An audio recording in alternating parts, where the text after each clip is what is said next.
ઉત્તર ગુજરાત સહિત રાજ્યભરમાં ખેતી લાયક જમીન વિસ્તારમાં કેટલીક જમીન હાલ પણ ક્ષારવાળી છે, જેથી ખેડૂતો દ્વારા વાવેતર કર્યા બાદ પણ ધાર્યું ઉત્પાદન નથી મળતું। ત્યારે પાટણ યુનિવર્સિટીના લાઈફ સાયન્સના પ્રોફેસર ડોક્ટર આશીષ પટેલ અને તેમના વિદ્યાર્થીની ટીમ દ્વારા ખેડૂતોના હિતમાં ખારાશવાળી જમીનમાં પણ ખેડૂતો સારી ઉપજ મેળવી શકે તે માટે એક સંશોધન કરવામાં આવ્યું। આ ટીમ દ્વારા દેવભૂમિ દ્વારકાના શિવરાજપુર બીચમાંથી આયંગેરિયા સ્ટિલાટા નામની દરિયાઈ લીલના સેમ્પલ લઈ તેના નેનો પાર્ટિકલ્સ બનાવી સંશોધન કરવામાં આવ્યું, જેમાં સંશોધન દરમિયાન નેનો પાર્ટિકલ્સના આવરણવાળા બીજના અંકુરણથી લઈને તેના વિકાસની વૃદ્ધિનું બારીકાઈથી વિશ્લેષણ કરતા સામાન્ય બીજના વાવેતર સામે આવરણવાળા બીજની વૃદ્ધિ અને વિકાસ સરેરાશ 30% વધારે થાય છે। પ્રોફેસરનું આ સફળ સંશોધન વિશ્વની વનસ્પતિ શાસ્ત્રની સુપ્રસિદ્ધ ફિઝિયોલોજી પ્લેનેટરિયમ નામની જર્નલમાં પ્રસિદ્ધ થઈ છે।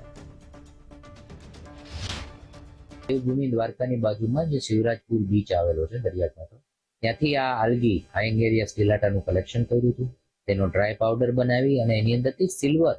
નેનો પાર્ટિકલનું સિન્થેસિસ કર્યું અને સિલ્વર નેનો પાર્ટિકલનું કેરેક્ટરાઇઝેશન કર્યું અને કેરેક્ટરાઇઝેશન કર્યા પછી તેની ઇફેક્ટ અમે ટમેટાના પ્લાન્ટ ઉપર ચેક કરી અને પછી એ સીડને અમે મધ્યમ ખારાશવાળા અને વધુ ખારાશવાળી જમીનમાં રોપાણ કરી અને પછી ચેક કર્યું કે ભાઈ આ કેવી રીતે રિસ્પોન્ડ કરે છે, કે એનામાં કઈ કઈ ટાઈપના ચેન્જીસ આવે છે, એના વૃદ્ધિ અને વિકાસમાં શું ફરક પડે છે, ખારાશની એના ઉપર પ્રતિકૂળ અસરો થાય છે કે નહીં, એ બધું અમે ચેક કર્યું। તો જો આનો તમે કોટિંગ કરી દેવામાં આવે સીડ ઉપર, તો સીડથી અમે જે રીતના અમારા રિઝલ્ટ મળ્યા છે એવી રીતે 30% જેટલું એના વૃદ્ધિ અને વિકાસ જોવા મળે છે પ્લાન્ટમાં। તો મધ્યમ ખારાશવાળી જમીનને પણ આપણે વાપરી શકશું ખેતી માટે। હાયર ખારાશ એટલે કે વધારે પડતી ખારાશવાળી જમીન હોય તેમાં પણ ખેતી કરી શકશું, કે જે ખરાબા જે છે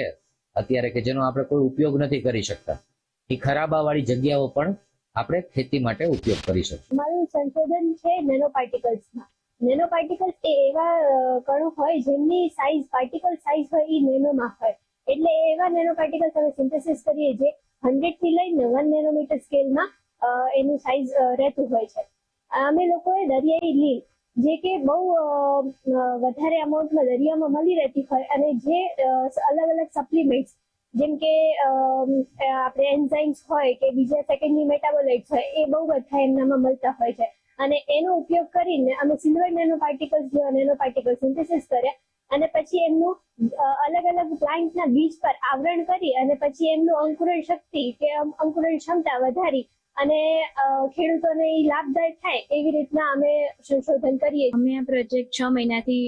કર્યો હતો, એનાલિસિસ ને બધું કરવામાં ટોટલ 6 મહિના થઈ ગયા છે અમને। અને આ પ્રોજેક્ટ અમે કર્યો એ વખતે અમને સીડ પ્રાઇમિંગ ઉપર અમને 30% જેટલું મળ્યું છે કે એનાથી સારી એવી ઇફેક્ટ થાય છે। અને હાલના સમયમાં જે ખેડૂતો કૃત્રિમ ખાતરનો ઉપયોગ કરીને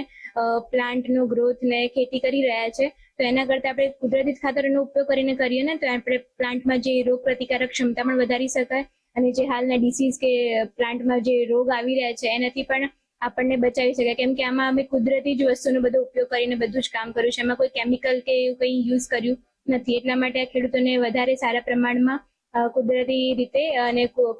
અમે એનો પાકનું ઉત્પાદન આપણે વધારી શકીએ છીએ કોઈ બી કૃત્રિમ ખાતરના ઉપયોગ વગર।